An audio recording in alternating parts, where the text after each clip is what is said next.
Poder da fé.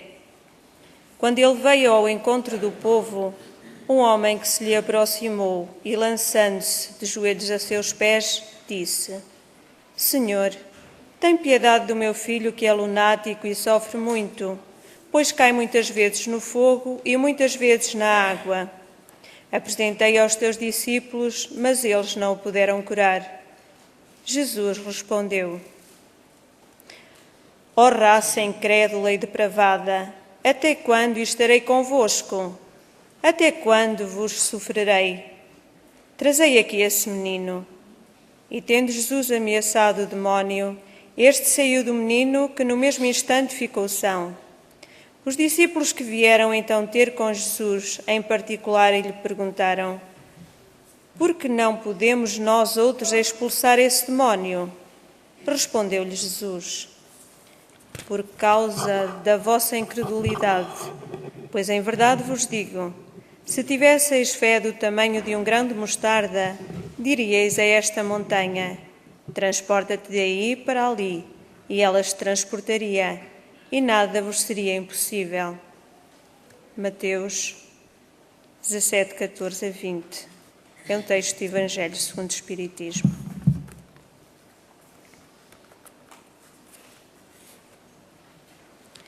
Em doutrina espírita, fé representa o dever de raciocinar com responsabilidade de viver. Desse modo, não te restringes à confiança inerte, porque a existência em toda a parte nos honra, a cada um, com a obrigação de servir. Se tens fé, não permitirás que os eventos humanos te desmantelem a fortaleza do coração.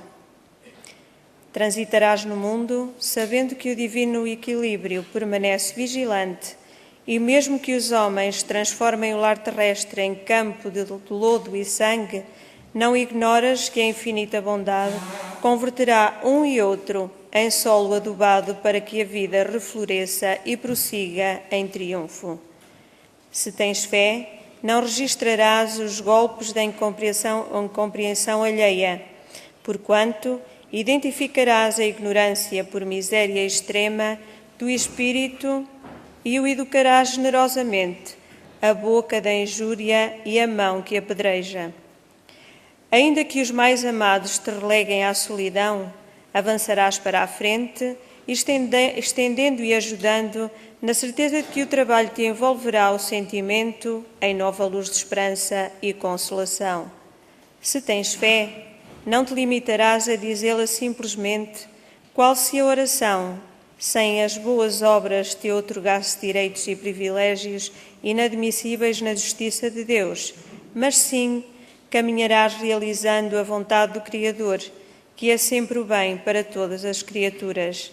Se tens fé, sustentarás sobretudo o esforço diário do próprio burilamento, através das pequeninas e difíceis vitórias sobre a natureza inferior, como sendo o mais alto serviço que podes prestar aos outros, de vez que, aperfeiçoando a nós mesmos, estaremos habilitando a consciência para refletir com segurança o amor e a sabedoria da lei.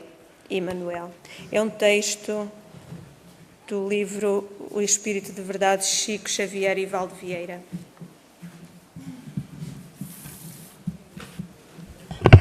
A fé que vence as montanhas e o cântico da Rainha Santa. É curioso, não é? Mas é isso mesmo que vamos falar, da Rainha Santa Isabel. Com certeza já passou o tempo, o dia que lhe é consagrado já foi no início do mês passado e, portanto, não joga muito bem, quer dizer, esta data de hoje. Joga é com a leitura. A leitura que foi feita hoje do Evangelho segundo o Espiritismo, que é uma transcrição dos 4 Evangelhos. Neste caso, segundo São Mateus. Contra os espíritos, nós temos que assentar bem essa ideia. Contam os espíritos que Isabel de Aragão foi criada, educada, acompanhada pelo avô, Dom Jaime de Aragão, o rei de Aragão. A Espanha era constituída por vários reinos e naquela época, com certeza, já existia Portugal, já não era o condado portucalense, o reino que foi dado ao conde Dom Henrique, já era uma nação autónoma, já era uma nação diferenciada das outras, mas a Espanha, ou a Ibéria, era conhecida, ou melhor, era formada por vários reinos. Aragão, Castela, Leão e por aí fora. Bom, e então, Aragão era dos principais reinos. Era rei, então, Dom Jaime, um homem extraordinário, numa cultura fora de vulgar, e que tinha um filho, realmente, que depois viria a ser o rei de Aragão, e depois uniria outros reinos. Então, a pequenita, as miúdas eram mais ou menos educadas para serem princesas, e, portanto, para serem as damas da corte. Não tinham que se misturar com o povo. Mas a pequenita Isabel foi sendo sempre criada por Dom Jaime como se fosse uma futura rainha, que eu era, ou que deveria ser. Deveria estar ao lado de um rei. E, naturalmente, já era previsível que fosse um rei importante. E então ela começou a crescer naquela orientação, mas com uma influência muito importante, que era a influência dos cilícios, isto é, dos sacrifícios. Agora temos aí uma ordem religiosa que também os seus seguidores fazem, batem-se e chicoteiam-se e não sei o que mais, para fazerem esse tal, digamos assim, esse sacrificar o corpo para que o espírito cresça. E às vezes não cresce nada, nem coisa nenhuma, mas... E às vezes também acredito que chicoteiam devagarinho, porque também, se for muito depressinha, muito de força, também dói. Mas a pequenita sujeitava-se a esses sacrifícios terríveis, vivia apertada com cintas, exatamente para sacrificar o corpo, para dominar o corpo. Ela foi, não propriamente que fosse o avô, Dom Jaime, que a tivesse orientado nessa perspectiva, mas que era uma prática religiosa. Era necessário que os religiosos sacrificassem uma forma de penitência. E a pequenita, de facto, habituou-se a isso. Tinha uma corte digamos assim, de damas que a acompanhavam. Era pequenita, futura princesa, futura rainha, ou melhor, princesa, futura rainha. E obrigava quase a estar ali horas de joelhos, fazendo orações contínuas, e as jaias todas à espera que ela se resolvesse a terminar os seus sacrifícios. Mas ela chegava ao sacrifício mesmo físico de vergastar e de ferir mesmo o próprio corpo. Era uma forma, digamos assim, de dominar a matéria. Poderá ter alguma razão de ser? Poderá ter alguma razão de ser. Mas é evidente para a época, porque hoje deveria ser uma outra razão de ser, que era a gente dominar os instintos, dominar aquilo que o corpo puxa, essas coisas que racionalmente não têm uma vantagem, nem conduzem ninguém a melhorar-se, digamos assim, em termos ético-morais. Não muito mais tarde que os 6 anos, ou melhor, ela era vista muitas vezes com as aias distribuindo pão aos pobres, aos leprosos. Era um hábito que ela foi criada com o seu avô, que ela tinha um carinho muito especial e ele também tinha um carinho extraordinário por ela. Não foi com os pais. Os pais, enfim, almejando sempre ele ser rei e ela, a mulher, ser a rainha toda poderosa, não é? Toda vaidosa, a mãe. Mas foi criada pelo avô exatamente para ter características específicas de ser uma rainha, que não a rainha, digamos assim, de coroa, uma rainha por ser casada com o rei. Então, o que é que ela fazia também? Ela fazia, ou tinha conhecimento, segundo alguns, de que na época havia os alquimistas. Os alquimistas, têm a ver um bocadinho com a química, procuravam exteriormente transformar os metais em ouro. E digo exteriormente, porque era uma capa para se protegerem da Santa Inquisição. Para se protegerem da Santa Inquisição. A Santa Inquisição tinha sido criada em 1215 pelo Papa Inocêncio, a pedido de alguns dos seus acólitos, exatamente para perseguir as heresias. Então havia muito medo.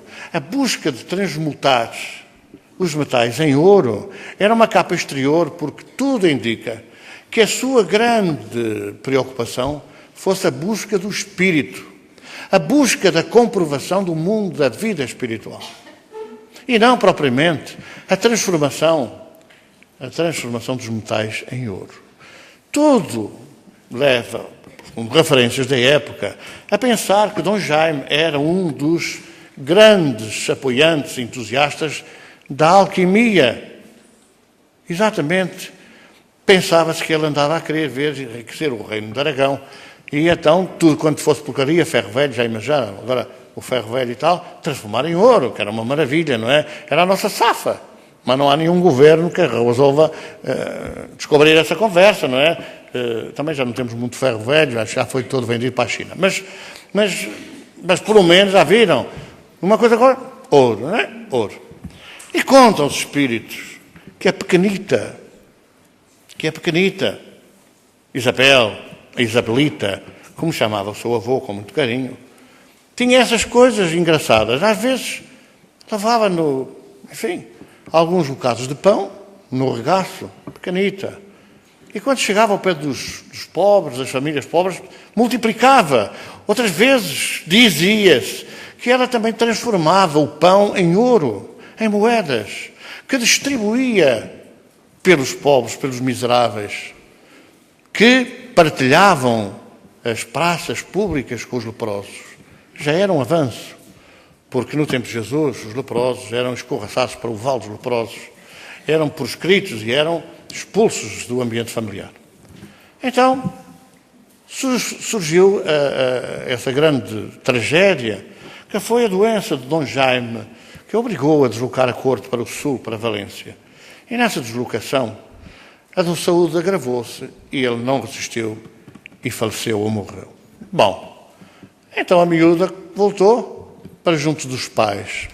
É claro que a mãe, toda fisgada naquela coisa de ela ter aprendido coisas com o avô, passou a reprimi-la.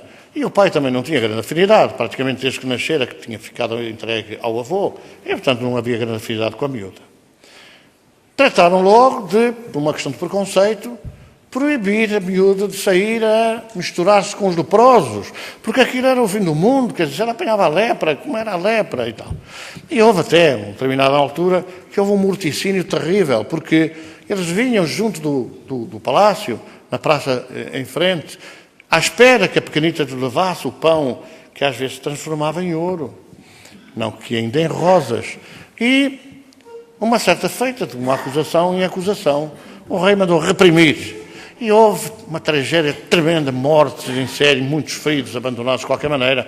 E a pequenita conseguiu fugir pela calada com as suas aias e ir tratar das feridas. Ela, dizem os espíritos, que ela tinha uma particularidade. Ela usava a saliva para beijar as feridas e curar.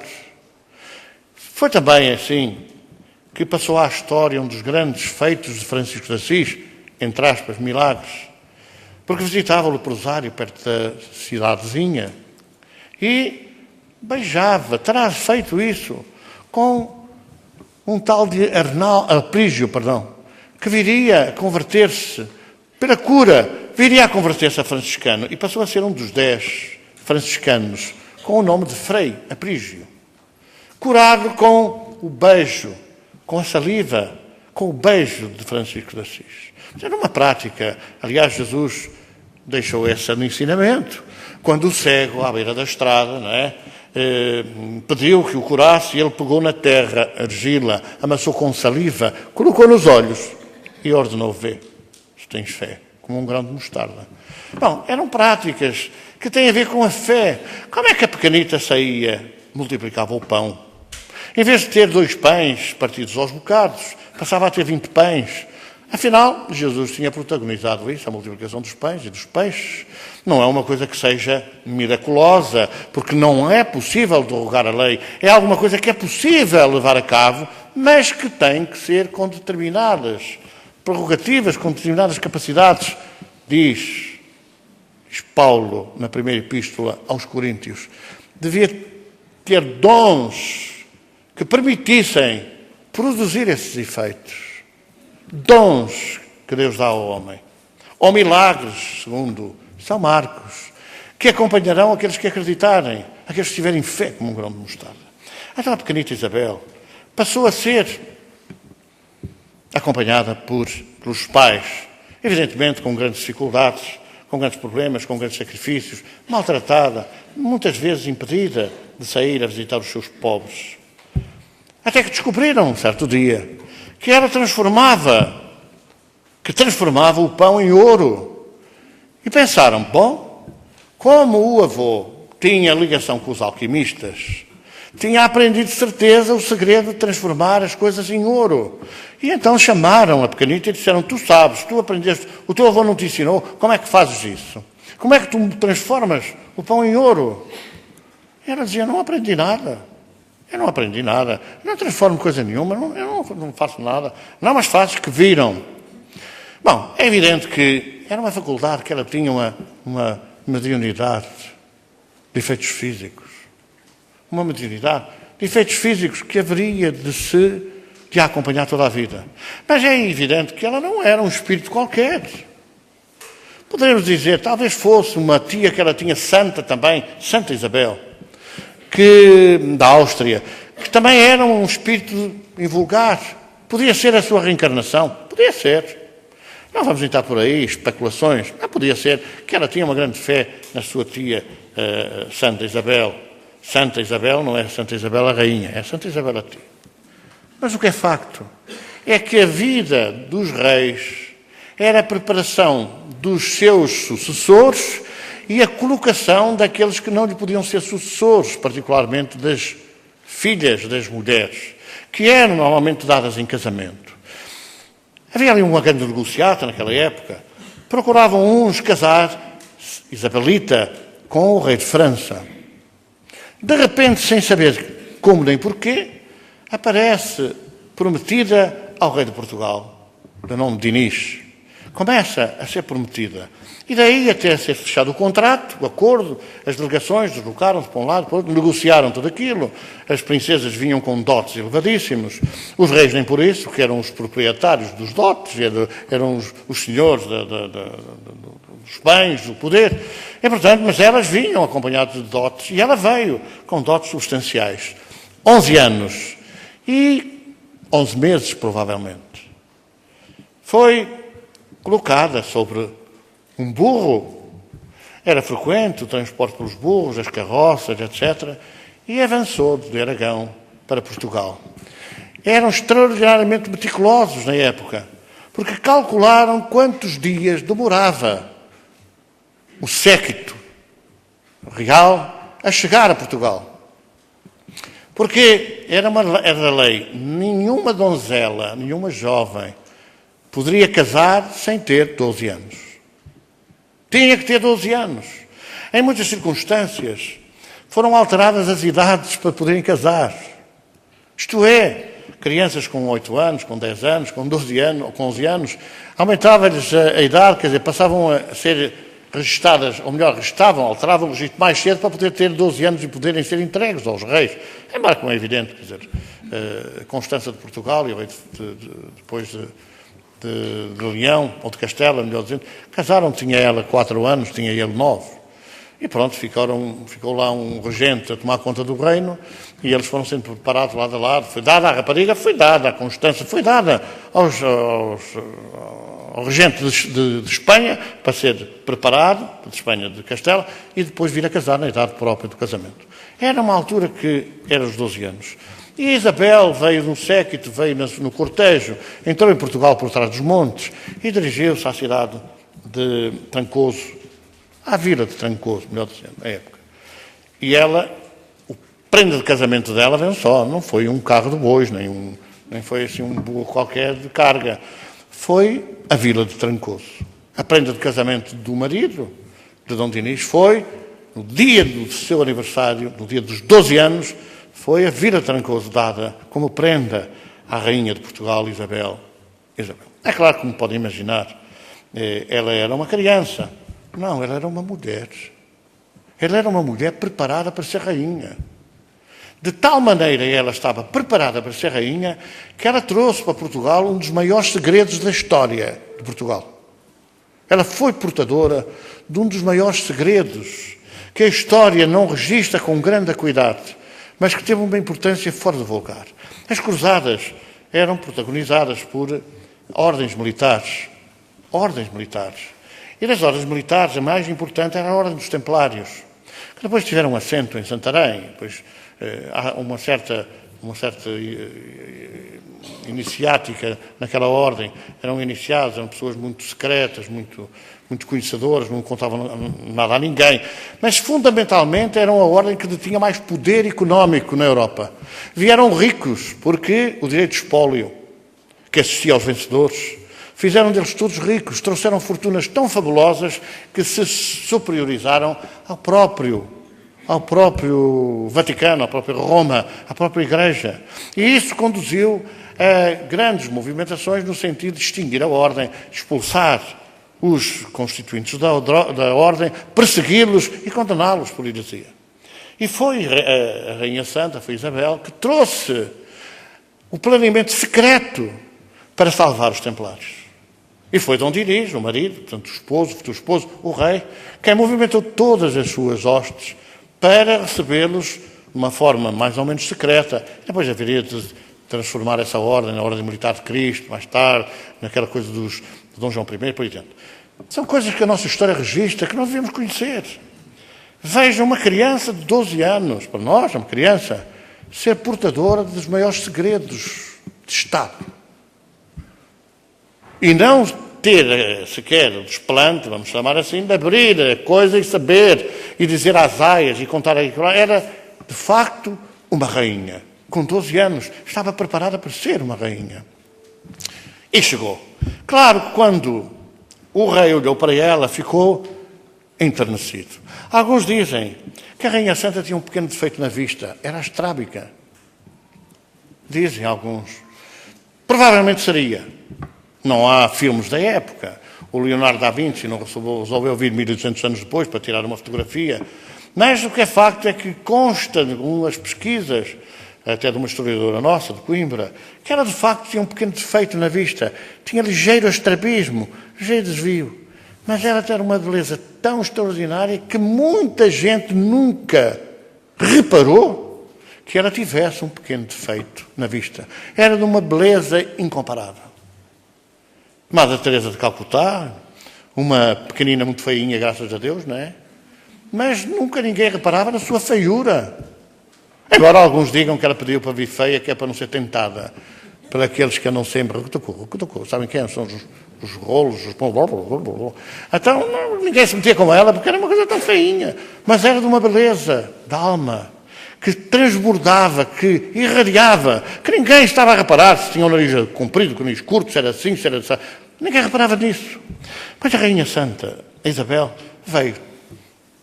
Noite de núpcias, festa rija, em Trancoso. Bom, a vida continua por aí fora, até que ela vem. Os reis eram assim um bocado meio malucos, não é? Meio tolos, ou tolos completos em determinados aspectos. Embora as pessoas não saibam os contornos da coisa. Então ela veio, foi uma alegria quando passado, pouco tempo, 2 anos, não sei, provavelmente, engravidou. Claro que não havia ecografias, tomografias, não sei quantos dias, essas dias todas que a gente vê por aí fora. Que mais valia não haver, porque depois as pessoas são tentadas, quando a coisa não agrada, a matar-se. E daí não fogem à responsabilidade das consequências. Mas, naquela época, era, não sei se havia agulha, sabe qual era a agulha? A agulha? Rapaz. Rapariga. Rapaz. Não sei se havia agulha. O que é facto é que ninguém sabia. A rainha ficou grávida. Foi festa no reino. Vem aí o herdeiro. Quando Dinis entra na alcova para visitar e pegar ao colo o filho, era uma filha. Não era um filho. Diz a história, que ele nem lhe tocou, nem acarinhou, nem cumprimentou a esposa que ele amava. Vamos ser claros, que ele amava porque ficou magneticamente preso. À beleza não só física, mas que espelhava do coração daquele espírito, que era de facto um espírito já de grande envergadura. Nem um beijo, nem um sorriso saiu para ir ter com a amante. Para ir passar a noite com a amante. À época, era muito frequente os reis terem várias amantes. Porquê? Porque precisavam ter mais filhos. Precisavam ter muitos filhos, não podiam sujeitar as rainhas a ter muitos filhos. E então arranjavam umas substitutas e foi passar com a amante. Teve realmente de uma das amantes, não sei se foi dessa, um filho, também de nome Afonso, que viria a ser também o nome do filho mais tarde, não, também Afonso, filho legítimo, mas aquele era um filho bastardo, e foi ter com a amante.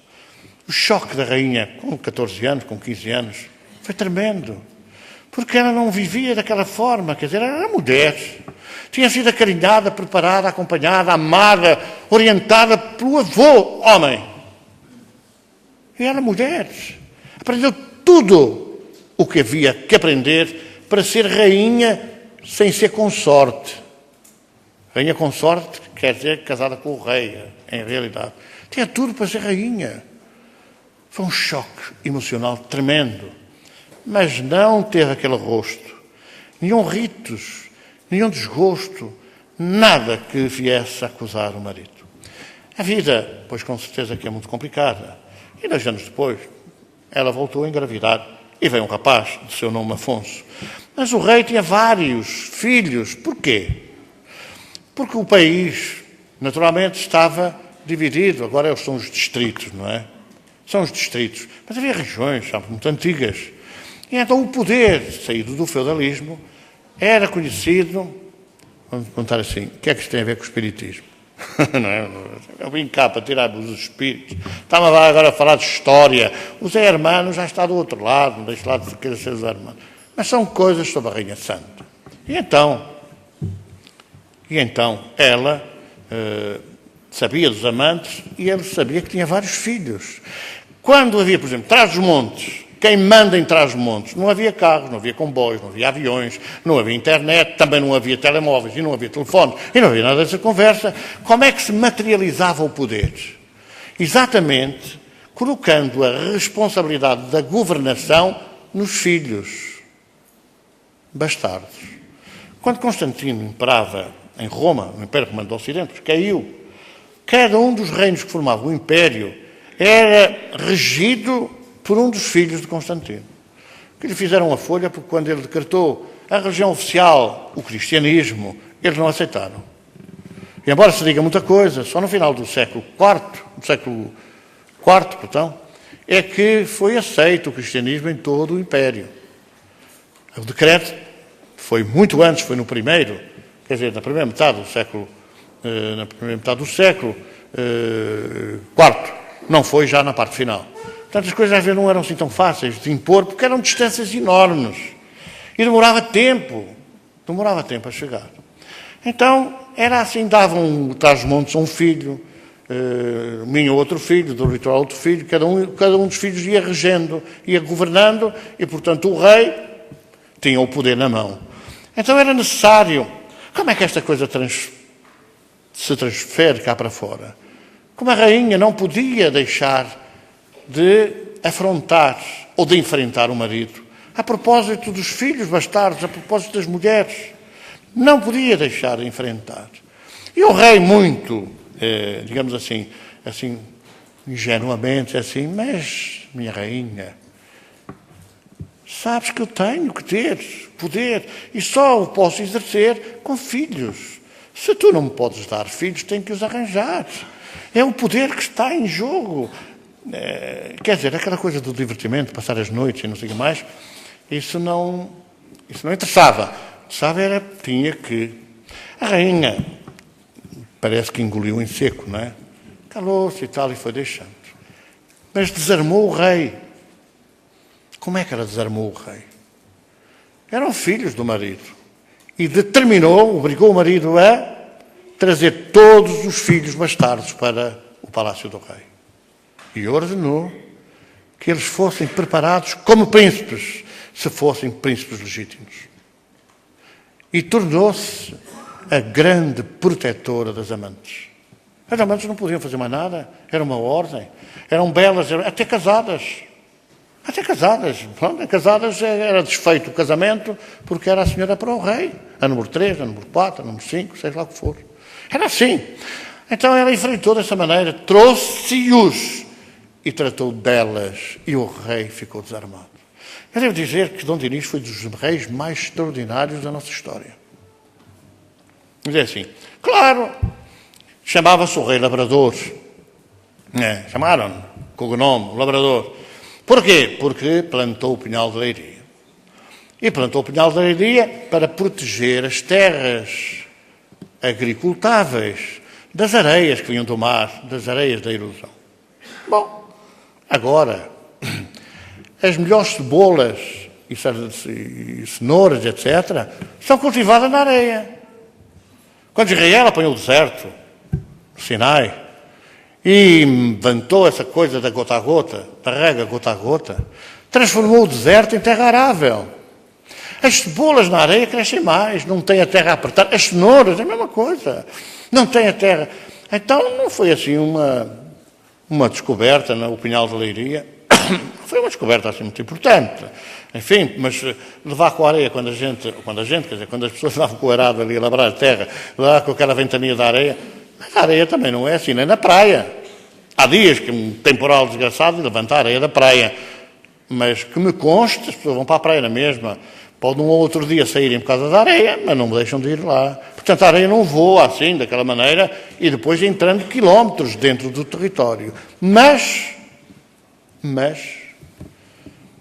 o mais importante de tudo isto não foi o labrador, foi o construtor, porque ali se iniciou uma das primeiras e mais rentáveis indústrias que o país teve até hoje, a indústria naval.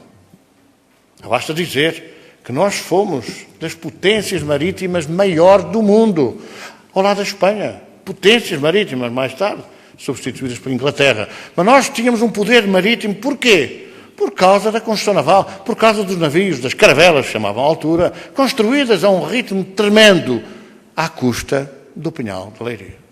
Portanto, a visão do homem rei é uma visão de projeção de futuro, que vai estar na base da partida das primeiras caravelas para os descobrimentos. É uma questão que a nós nos é cara. Porquê? Agora vem a parte importante, que tem a ver com o espiritismo, tem a ver com a vida espiritual. É porque a Europa estava absolutamente entregue a um materialismo galopante. O feudalismo, que era dos senhores bárbaros do Oriente, que vieram, olha, fizeram miséria, casaram coisas daqui, casaram da colar, desapareceu tudo. Nós deixamos de ter aquela identidade.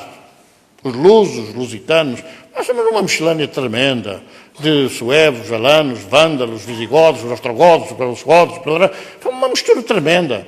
E por isso é que ainda hoje os portugueses misturam-se com qualquer um. É com mestiços, negros, mestiços não, porque os mestiços foi uma descoberta nossa, não é? Foi das maiores descobertas científicas que houve, que a memória é um mestiço. Mas quer dizer, negros, amarelos, não sei quantos, não há problema para os portugueses, porque são uma miscelânea tão grande. A gente já não sabe se tem sangue árabe, se tem sangue dos visigodos, ou lá de cima dos druidas, ou não sei o que, já não sabe. Porque sempre foi assim, quer dizer, sempre foi a nossa forma de estar. Mas a nós somos espíritos, exatamente, somos espíritos. E, portanto, já é uma formação espiritual que tem regras, que tem um direcionamento importante. E vai daí essa construção naval. Viria a ter uma importância fora do comum, extraordinária, que ainda hoje, apesar de falar no poeta do Super Camões, não é? Que é atribuído a Fernando Pessoa, apesar de falar muita coisa que ninguém sabe o que é que quer dizer, ainda hoje está subjacente naquilo que falta construir Portugal. Falta levantar Portugal. Ainda falta, não está feito. Porque não tem nada a ver com a coisa da matéria, do poder económico, do déficit do orçamento. Não tem nada a ver com isso. Tem a ver com aquilo que os alquimistas também, no meu entendimento, procuravam, que é a busca do espírito, a comprovação das relações do mundo espiritual com o mundo material, a verdade sobre a vida que liberta. Tem a ver com a pureza do cristianismo. Então, essa indústria naval, há anos Assistimos, eu vou dizer já, 1977. Assistimos, éramos uns franganotes, desculpem o termo, uns principiantes do espiritismo, quer dizer, mais ou menos, ainda estamos aí a 5%, não é? A 5%. E então, do que somos hoje, 5% talvez até seja demais, 1%. E vamos pedir um conselho ao nosso irmão, que vai estar aí em 21 de setembro, aqui em Viseu, Divaldo.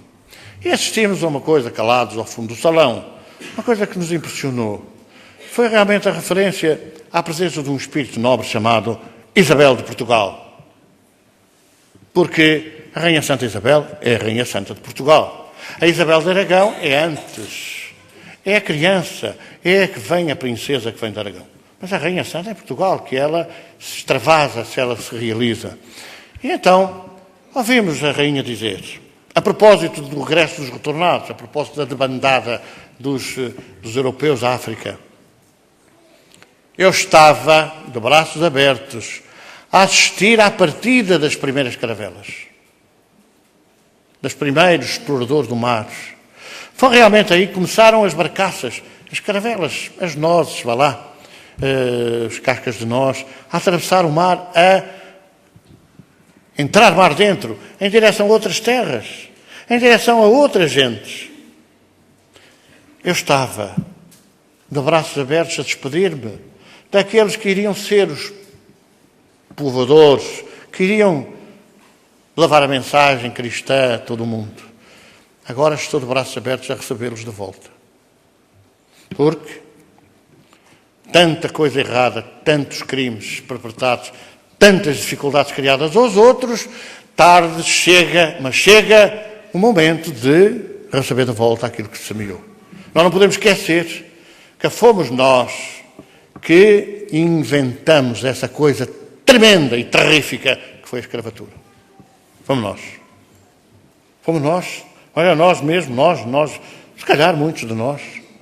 Fomos nós que destruímos lares inteiros. Fomos nós que levamos famílias inteiras para a América e pusemos os pais no norte, os mães no centro, os filhos no sul, distanciados milhares de quilómetros uns dos outros, para que a união familiar não prejudicasse a exploração na mão de obra. Como nós, uma destruição geral. Estão de volta, muito mais aliviados, aqueles que foram os protagonistas desses crimes ao longo da nossa história. E eu estou de volta a receber, depois de saldadas as dívidas, com o sofrimento e com os horrores da fuga.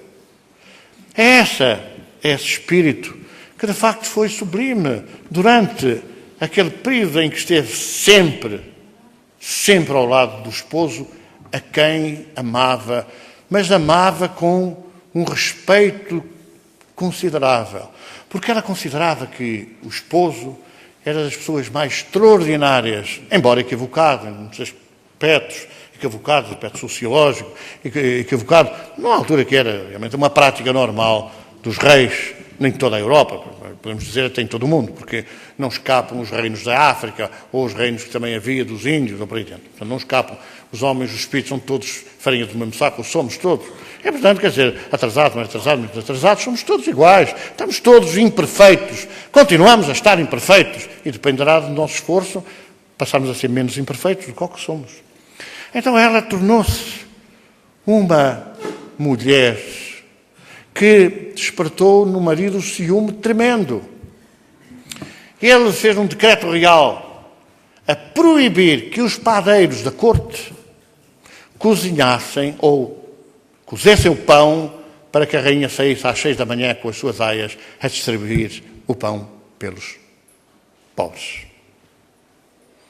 Ele proibiu que ela saísse a curar os doentes, a misturar-se com essa gente.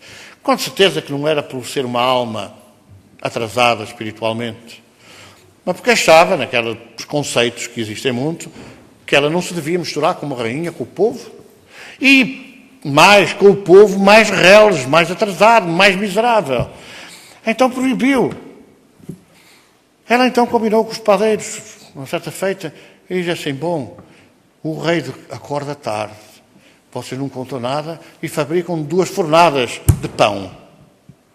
Mas o padeiro, que devia ter medo, de ser descoberto e também ser embrulhado, foi contar ao rei. Quando a rainha sai com o seu séquito, com os braçados do pão, há pessoas que contam isto, que com os braçados do ouro que transformou, ou das rosas que transformou em pão. Não. Com os braçados de pão para levar aos pobres, e as outras todas também com o pão, assim, com medo de serem apanhadas, era que dizer, tenham fé que não vamos ser apanhados. Quando aparece o rei à entrada do palácio, vindo de fora, senhora, que lavagem no regaço. É a história que a gente conta, que houve contar. Ela ficou atrapalhada, melhor. Ela ficou calma e tranquila, não ficou atrapalhada. Senhor, são rosas. Mostrai. Ela abriu o regaço, foram rosas. O fenómeno de efeitos físicos que ela já fazia em criança. Vejam como é importante a fé. Mas a fé feita à ação. Nós habituamos a ouvir dizer que a fé sem obras é morta. Não presta. Eu tenho muita fé. E que fizeste hoje da tua fé? Estou a pensar. Hoje não posso, tenho muito que fazer. Amanhã. No dia seguinte, e agora? Agora, não, hoje também tenho que fazer, não posso ir. Amanhã. E vai dizendo para o amanhã, de repente vem o noivo buscar as noivas, não é? Vai a morte. E já não há mais amanhã. Já não se fez nada, já passou o tempo. Foi um fenómeno que impressionou o rei, porque ele tinha a certeza absoluta. O padeiro não o enganava. O padeiro fabricou o pão. E foi dizer, olha, que ela vai sair com o pão. Quando ele olhou, ele ficou impressionado. Terá sido dos momentos de maior mudança naquele homem inteligente, naquele homem com uma capacidade extraordinária. Foi dos melhores, volto a dizer, dos melhores governantes que Portugal teve até hoje. Foi a mulher que o acompanhou até à morte, porque ele adoeceu gravemente. Ele manteve grandes discordâncias com o filho. Porquê? Porque o filho legítimo não era querido pelo pai. Quem é que o pai gostava? Dom Dinis. Gostava do outro filho, Afonso, também, mas da mulher amante, o filho bastardo. Porque era uma criança dócil, uma criança que o apaparicava, uma criança que estava sempre com o pai, etc. O outro não, porque ele tinha ficado passado com a primeira filha, a tal de Constança, que ele queria que fosse um homem. O primeiro foi o outro, então ele mostrava. Só que o rei nunca sequer ponderou em poder entregar o reino ao outro, Afonso, filho bastardo, que tinha uma particularidade. Dom Dinis era o trovador. Ele cantava trovas, ele criava. Era um escritor, era um homem completo. E então o outro filho, Afonso bastardo, também era trovador, também cantava trovas, também fazia música e letras, trovas. Então ele estava mais, aquilo era mais simpático, quem sabe de outras vidas, naquela época, não se falava dessas coisas, de outras vidas, mas nunca pôs a hipótese de não entregar o reino ao filho legítimo. Nunca pôs. E aqueles protagonismos que nós conhecemos da rainha, de apresentar-se ao pé dos exércitos, a desmobilizar de um lado e do outro, a fazer as pazes entre um e outro, é um fenómeno que impressionou o rei, que até à morte, já caído, já sem forças, já doente, não deixava de olhar aquela mulher que tinha sido a sua companheira extraordinária da vida e que lhe tinha dado uma estabilidade tão grande que fez dele um dos maiores reis de Portugal. Vamos chamar de outra maneira, dos maiores governantes de Portugal. Porque hoje não temos reis. Temos governantes. E, bom, não vamos falar dessa questão, porque essa é uma questão de crise que não vale a pena estar a falar da crise. Então, é esta mulher, é esta senhora, é esta dama, este espírito, que nos deve concitar a nossa reflexão. Isabel é o espírito guia, é um espírito guia de Portugal. A par de um outro espírito de escola, que é o Infante Henrique. O Infante Henrique e a Isabel são os dois protetores de Portugal. Mas são mesmo protetores de Portugal. Haja quem queira dizer, não, este é nosso, não, o outro é nosso. Quer dizer, agora a Rainha Santa é a nossa patrona aqui da associação. Bom, É preciso ter muita presunção, não é? Não falo na água benta, porque nós aqui só temos água fluidificada. De maneira que é preciso muita presunção para dizer, não, a rainha é a nossa guia. Até vamos pôr o nome da rainha à nossa instituição. Calma aí. A rainha Santa Isabel não é de ninguém. Maria de Nazaré é a minha guia, não faltava mais nada. Quer dizer, e os outros? E os outros? Nós tínhamos um companheiro nosso que achava que tinha sido filho da Rainha Santa Isabel. Ora, a Rainha Santa Isabel só teve um filho homem, que foi o Dom Afonso IV de Portugal. Portanto, era quase como dizer, eu era o Dom Afonso IV, mas o Dom Afonso IV até que não foi uma vez para aí além. Não é? Andou à toa e à moca sempre com o pai, Dom Dinis, mas não foi assim uma coisa. Mas ele dizia, depois dizia, a minha mãezinha veio trazer-me um livro, assim, um livro assado. Vamos ter algum, não digo decoro, mas vamos ter alguma reflexão. Esses espíritos não podem ser protetores, guias, não sei o quê. Nós somos uns tristes ainda aprendizes de cristianismo. Espiritismo, eles estão muito cá atrás, mas muito cá atrás. Mas eu sei que Jesus me ajuda, porque com certeza, porque Ele é quem governa a terra. Mas Ele é quem governa a terra, porque com certeza é quem ajuda. Mas Ele sabe tudo o que se passa, porque com certeza que sabe. Porque é um Espírito com uma capacidade que lhe permite ser o governador da terra, isto é, o médium de Deus, isto é, o Cristo. E, portanto, com certeza que Ele sabe. Mas não faltava mais nada agora que ia dizer assim, aquele malandro. E lá está ele outra vez a fazer... Perdiam um tempão e os outros, milhões, milhares de milhões, que são ovelhas do seu rebanho. Sejam muçulmanos, sejam hindus, sejam budistas, seja lá o que forem. Somos todos ovelhas do mesmo rebanho. Claro, uns são mais pintalgados, outros são menos pintalgados, uns são mais não sei quê, outros são mais não sei quantos. Mas são todos ovelhas do rebanho, todos. E vai daí, quer dizer, então é tudo igual? Não.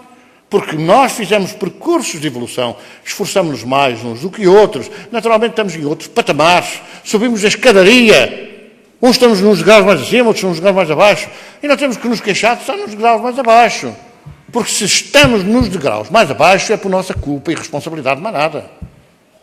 E mais nada. Nós, se fizermos por isso, nós subimos os degraus. Se estivermos à espera que os outros façam, nunca mais subimos. Se nós estivermos à espera que alguém nos liberte dos espíritos que não nos deixam dormir, dos espíritos que não nos deixam ter paz, dos espíritos que não nos deixam que a vida corra bem, se estivermos à espera de alguém que faça alguém o trabalho que temos que fazer por nós, tiramos aí o cavalinho da chuva que nunca mais nos vamos safar. Nunca mais. Quer dizer, eu não posso chegar a ver um espírito ali, eu mato-te. E a gente diz, estás a ver? Olha, ele está a dizer que me mata. Anda lá, vale-me. Não, ou eu enfrento, ou não vou safar. Mas não vou mesmo. E como é que eu posso enfrentar? Tenho que aprender. Tenho que aprender. Não posso agora... como é que eu enfrento? Eu vou ali à sala, tiro-me uma dúzia de espíritos, tiro-me 3 espíritos, tiro-me 4 espíritos. Não adianta. Mas agora eles vêm. Só se forem tolos.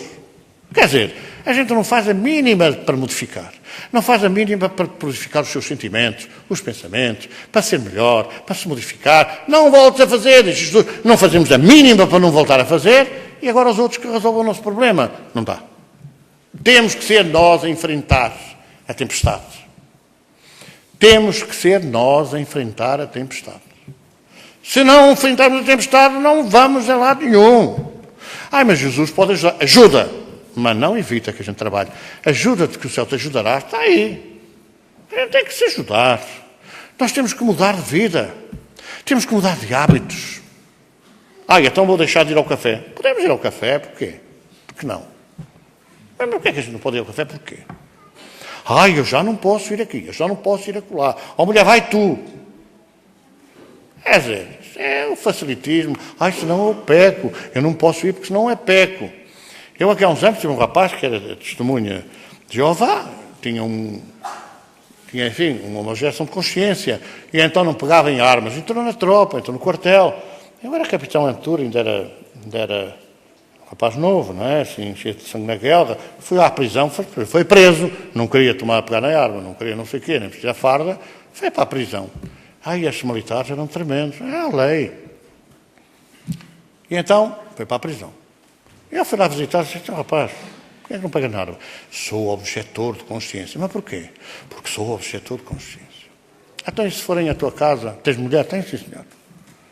E tenho 2 filhos. Então, se os ladrões forem à tua casa, o que é que tu fazes? Chama a polícia. Quer dizer, então tu não és objetor, não te defendes, nem defendes a família. Porque é crime, porque não sei o quê, porque é assim. E vais chamar o outro para cometer um crime para te safar a ti. Olha que grande filosofia. Ninguém é obrigado a matar ninguém.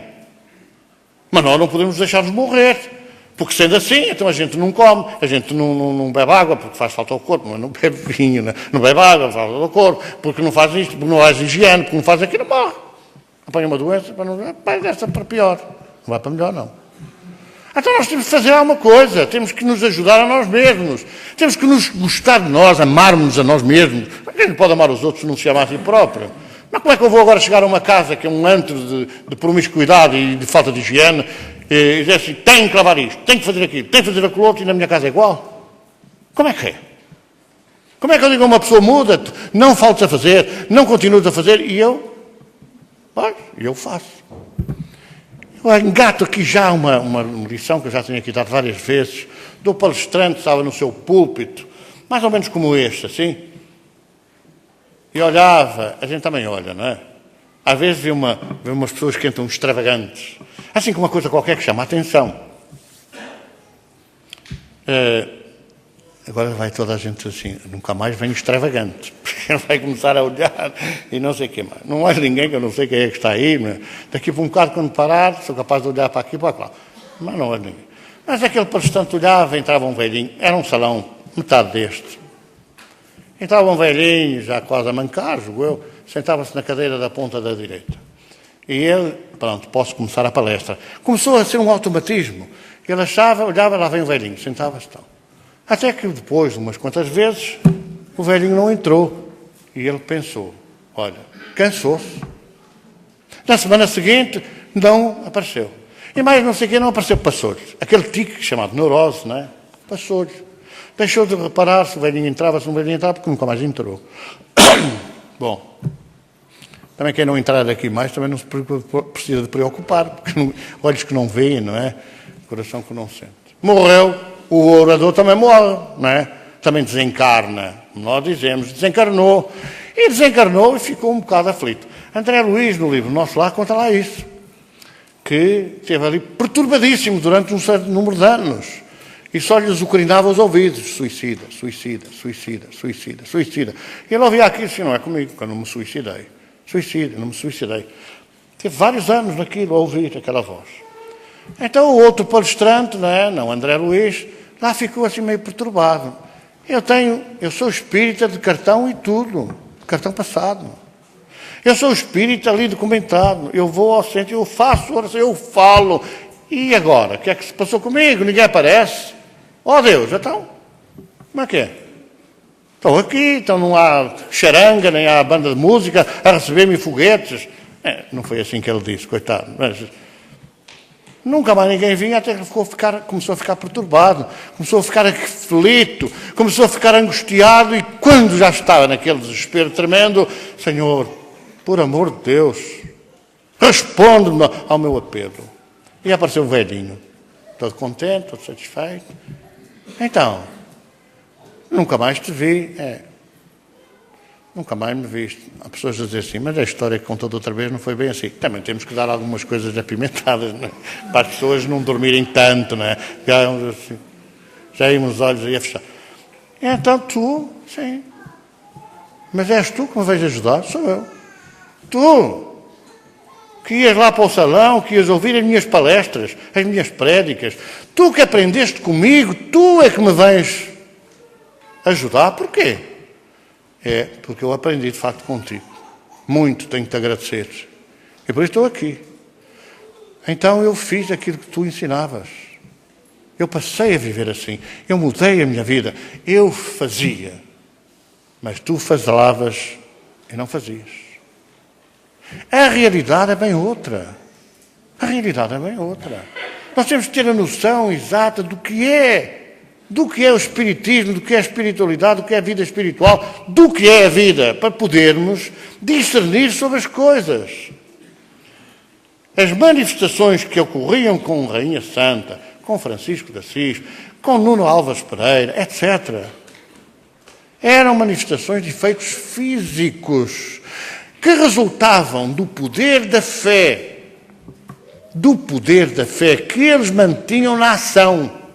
Não era na omissão, não era no descanso, era na ação. Quando o homem mais poderoso do país foi Nuno Álvares Pereira. Nuno Álvares Pereira, que era da Ordem de Cristo, da Ordem de Davi, Nuno Álvares Pereira, porquê é que era o homem mais poderoso? Porque ele, aos 24 anos, era comandante dos exércitos. 24 anos, era comandante dos exércitos. E diz a história que nessa célebre batalha de Alves Barrota, quando a proporção entre portugueses e espanhóis era abissal, não é? Que os seus assessores, agora se chama, está na berra, não é? Não tinham isenção do 13º mês, nem subsídio fez. Os seus assessores chegaram: senhores, os espanhóis estão a chegar. E ele dizia: calma, estou em oração, esperem. Naquela altura havia ética, sabem? Porque quando as tropas atacavam, mandavam avisar. Não atacavam sem avisar. Vinham os cavaleiros à frente, chegavam lá: o meu senhor manda dizer que vai atacar às tantas horas. E era cumprido. Aquilo era cumprido. Sentido de ética e de lealdade no combate. Mas o rei de Espanha não foi muito leal, não. Vinha no comando das tropas, 36 mil homens, segundo alguns. E ele continuou: estou a orar, esperem. Mas ele já vem aí. Esperem. Quando sai da oração, o generalíssimo, quando sai da oração, dá ordem para que as tropas invertam o dispositivo. A frente passou a ser a retaguarda, e a retaguarda virou frente. E quando os espanhóis, em traição, atacaram pelas costas, para não enfrentarem as tropas pela frente, ele tinha o dispositivo preparado e não demorou 6 horas a Batalha de Alves Barrota. 6 horas a vitória foi retumbante. E todos os sobreviventes fugiram com o rei a cavalo, por aí adiante. A fé. Então, mas Deus mete-se nisso nas guerras? Não. A tropa estava instalada no seu território, no seu país. Os outros atacaram, avançaram. Entrem, matem-nos a todos. E façam um funeral, já agora que depois não temos ninguém que nos enterre. Está-se mesmo a ver, não é? Que foi mesmo assim. Não podia ser assim. Nós não podemos deixar-nos matar. Não precisamos de matar ninguém. Não precisamos de matar ninguém. Na refrega, de acordo com as etapas, Joana d'Arc foi comandante de exército com 16 anos, com 17 anos, com 18 anos. Santa Joana d'Arc, padroeira da França. Ela, à frente dos exércitos, não foi brincadeira, não. Falava com os espíritos de grande envergadura, São Luís e outros, que a aconselhavam. Salvas as proporções, é assim, vamos agora fazer aqui um combate cerrado. Dizem que depois do 25 de Abril, que Portugal declarou guerra aos Estados Unidos. Depois houve algumas discordâncias. Assim, não podemos declarar guerra. Mas porquê? E se a gente ganha? A gente vai declarar guerra. E se nós ganhamos a guerra, como é que vamos fazer? Quer dizer, aprendemos com a história, não é? Nós quisemos tomar o mundo inteiro, meio dúzia de gatos pingados. Não tínhamos pessoal. E depois ficamos muito chateados porque os ingleses destruíram um mapa cor-de-rosa. São lições da história que nos devem movimentar para refletir, para aprender o presente, a luta tremenda contra as nossas imperfeições. É daí a grande alquimia. A grande alquimia é essa, a transmutação nossa, a nossa transformação interior, a nossa modificação de sentimentos, de pensamentos, corrigindo as palavras e tendo em atenção as obras que se fazem. Porque nós não devemos fazer mal por pensamentos, palavras e obras. Assim que aprenderam todos na Igreja da sua devoção. Então nós não podemos agora continuar a aliar-nos dessa realidade. Para podermos aumentar a fé. Porquê é que acontece isto? Por isto. Bolas, é verdade. Ai, os pensamentos, orai. Orai pelos que caluniam, vos perseguem. Amai os vossos inimigos. Orai. Pensamento, pensamento, pensamento. 2000 anos. Mas os cientistas fizeram uma descoberta extraordinária nos anos 60 do século passado. Afinal, o pensamento transmite-se. Vejam a descoberta. Quando Jesus, há 2000 anos, já tinha falado do assunto. Embora tivesse acrescentado. E quem tiver ouvidos de ouvir, ouça. E quem tiver olhos de ver, veja. Porque muitos, ouvindo, não ouvem, vendo, não veem. Ou não entendem. São estas lições que nos devem fazer ponderar. A gente vai para casa daqui a pouco. Não é? Vamos todos. Mais tarde, outros mais cedo. O que é que eu aprendi hoje para a minha vida? O que é que eu posso aplicar na minha vida? O pensamento? Eu penso. Então vamos ver o que é que eu penso. Vamos ver o que é que a gente pensa. Vamos ver quais são as consequências dos nossos pensamentos. Porque uma boa árvore não dá maus frutos. Se nós nos formos aperfeiçoando e aperfeiçoando, nós não vamos ter pensamentos errados para com os outros. Mas pode vir esse abanão para a gente pensar, mas a gente controla-se. Não vou pensar nisso. Vou orar para que Deus ajude aquele que eu estava a pensar mal. É uma inversão total. Se a gente se habituar a isso, é uma prática, é um hábito, é a fé que nos acompanha no dia a dia. Tu crês que eu sou capaz? Senhor, cura-me, faz com que eu veja. Tu crês que eu sou capaz? Eu creio, Senhor. Então vê. A fé que faz mover a montanha da cegueira, a montanha da paralisia, a montanha da doença. Mas há coisas que a gente não pode ultrapassar. Mas às vezes não é a violência física que é o crime. O crime às vezes é a violência moral, é a violência espiritual, é a violência psicológica, como dizem alguns estudiosos da parapsicologia, da psicologia, dessas coisas gias. Não é? Às vezes é a violência da falta de ternura, da falta de carinho, da falta de respeito, da falta de consideração, da falta de tudo que nós alimentamos e que nós alimentamos cada vez mais no lar. No lar. Em vez de alimentarmos o amor, a ternura, a compreensão, a oração. Porque esta casta de espíritos, só com muita oração e jejum, de pensamentos, de sentimentos, de palavras e obras. Jejum! Não fazer. Não é não comer carne, que isso entra pela boca e segue o seu curso normal, disse Jesus. Mas é do que sai da boca, que vem do coração, que vem do espírito, que é direcionada com determinadas intenções. E nós, se formos uma boa árvore, nós não damos maus frutos.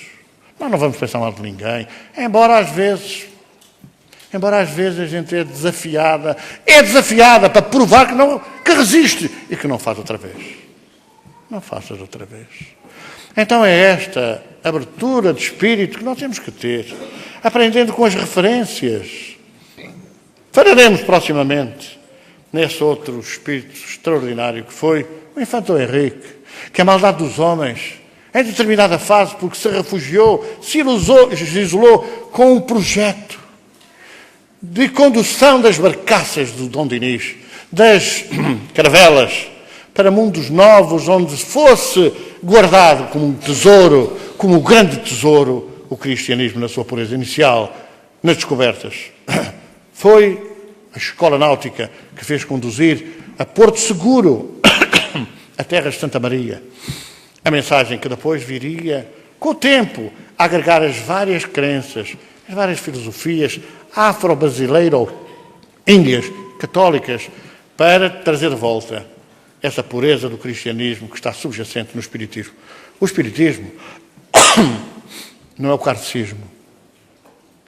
Não é o kardecismo. É o cristianismo da volta, renascido das cinzas, na sua pureza, como Jesus ensinou. E por isso é que a primeira preocupação nossa é o Evangelho de Jesus. Depois explicamos o resto, que nos está à disposição para podermos esclarecer todas as coisas.